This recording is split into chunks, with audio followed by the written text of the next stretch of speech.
மக்கள் தேசம் கட்சி பறையர் பேரவை மாவட்ட செயலாளர் அண்ணன் பொன்பாண்டி அவர்களுக்கு என்னுடைய வணக்கத்தை தெரிவித்துக் கொள்கிறேன். சாத்தான்குளத்தில் வெள்ளிக்கிழமை 19ஆம் தேதி காந்தி நகரை சேர்ந்த கருப்பசாமி அவர்களுடைய மகன் சுடலைமுத்து வெட்டி கொலை செய்யப்பட்டார்.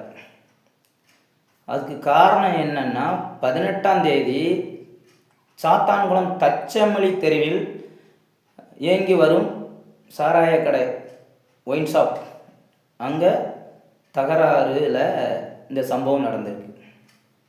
அங்கே பாரில் வேலை செய்கிறவங்களுக்கும் காந்தி நகரில் இருந்து வந்த இளைஞர்களுக்கும் ஒரு சில வாய் தகராறு பிரச்சனையாகி 19ஆம் தேதி வெள்ளிக்கிழமை காலையில் சுடலைமுத்து கொலை செய்யப்படுகிறார். அவங்க அந்த சுடலைமுத்துக்கு திருமணமாகி 3 குழந்தை இருக்குது. அவங்க மனைவிலாம் கஷ்டம்தான். அவங்களுடைய உடம்பை வாங்க மறுக்கிறாங்க. மறுபடியும் ஒரு சில கோரிக்கை வைக்கிறாங்க. அவங்களுக்கு வீடு, மாசமான ஒரு ஊதியம், ஒரு அரசு வேலை, ஏதாவது அரசாங்கத்துக்கு கோரிக்கை வைக்கிறாங்க. மறுபடியும் அந்த கோரிக்கையை ஏற்றுக்கிட்டதுனால என்ன பண்ணுறாங்க, உடம்பை வாங்கி சனிக்கிழமை அடக்கம் பண்ணுறாங்க. ஆனால் அதுக்கு பிறகு அவங்க ஒரு நல்ல ஒரு செயல் இந்த பொன்பாண்டி அண்ணன் செய்கிறாங்க.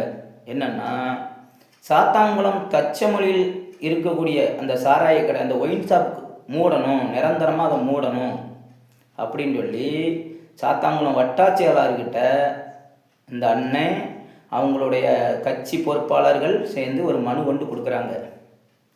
இந்த ஒயின் ஷாப்பை மூடணும் அப்படின்னு சொல்லி. ஏன்னா 19ஆம் தேதியிலேருந்து 22ஆம் தேதி வரை அங்கே அந்த ஒயின் ஷாப் மூடி தான் இருந்தது.